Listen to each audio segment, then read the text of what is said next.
Je, unajua kwamba Afrika ina tamaduni ambazo zinaweza kushangaza kabisa? Baadhi ya mila hizi zinaonekana za ajabu kwa wengine, lakini kwa wenyeji ni sehemu ya maisha yao ya kila siku. Leo tutazungumzia baadhi ya tamaduni za kipekee kabisa barani Afrika. Langu jina ni Amina Ali. Hii ni Nahodha Media TV. Usisahau kusubscribe, kulike, kucomment pamoja na kushare ili uweze kupata makala, habari, hadithi tofauti kutoka hapa. Afrika ni bara lenye zaidi ya makabila na tamaduni tofauti. Kila jamii ina njia yake ya kuishi, kuoa, kusherehekea na hata kuwasiliana. Ndani ya utofauti huu ndipo tunapata mambo ya kushangaza sana. Tuanze na makala yetu. Tamaduni za ajabu Afrika. Je, unajua kwamba Afrika ni moja ya mabara yenye tamaduni nyingi na za kipekee zaidi duniani? Watu wengi huona baadhi ya mila hizi kuwa za ajabu au kushangaza, lakini kwa jamii husika ni sehemu ya maisha yao ya kila siku. Baadhi ya tamaduni za ajabu barani Afrika ambazo zinaweza kukushangaza lakini pia kukufundisha kitu muhimu kuhusu tofauti wa binadamu. Afrika ina mamia ya makabila, kila moja likiwa na mila na desturi zake. Tofauti hizi zinatokana na historia, mazingira na imani za jamii husika. Ndio maana kila kinachoonekana kuwa cha kawaida kwa mtu mmoja kinaweza kuonekana cha ajabu kwa wengine.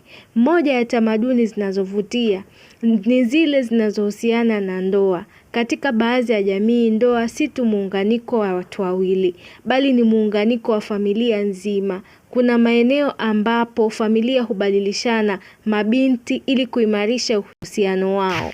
Ingawa hili linaweza kuonekana la kushangaza kwa watu wa nje, kwao ni njia ya kudumisha mshikamano na amani. Pia kuna tamaduni zinazohusiana na chakula ambazo zinaweza kushangaza wengi. Kwa mfano, katika baadhi ya makabila ya wafugaji, kunywa damu ya ng'ombe ni jambo la kawaida kabisa.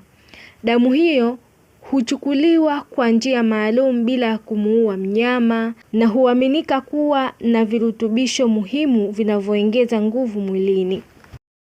Kwa upande wa urembo, baadhi ya jamii za Kiafrika zina mitazamo tofauti kabisa na ile ya kisasa.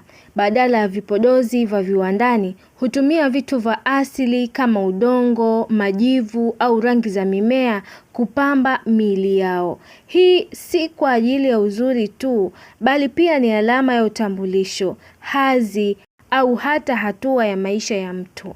Ngoma na muziki pia ni sehemu muhimu sana ya tamaduni za Kiafrika. Katika baadhi ya jamii, ngoma hutumika si kwa burudani tu, bali kama njia ya mawasiliano ya kiroho. Wanaweza kucheza ngoma maalum kwa ajili ya kuponya, kuwasiliana na mababu au kusherehekea matukio muhimu ya maisha. Watu wengi hujiuliza, kwa nini tamaduni hizi zinaonekana kuwa za ajabu? Jibu ni rahisi.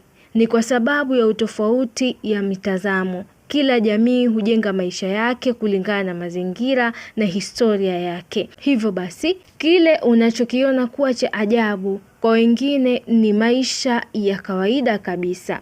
Ni muhimu sana kujifunza kuheshimu tamaduni za wengine, badala ya kuzicheka au kuziona kuwa za ajabu kupita kiasi. Tunapaswa kujaribu kuelewa maana yake.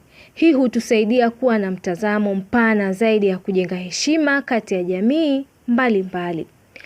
Kwa ujumla, Afrika ni hazina kubwa ya tamaduni na mila. Ndani ya utofauti huu ndipo tunapata uzuri wa kweli wa bara hili. Tamaduni hizi zinaweza kuonekana za ajabu kwa mtazamo haraka, lakini ndani yake kuna hekima, historia na maisha halisi ya watu.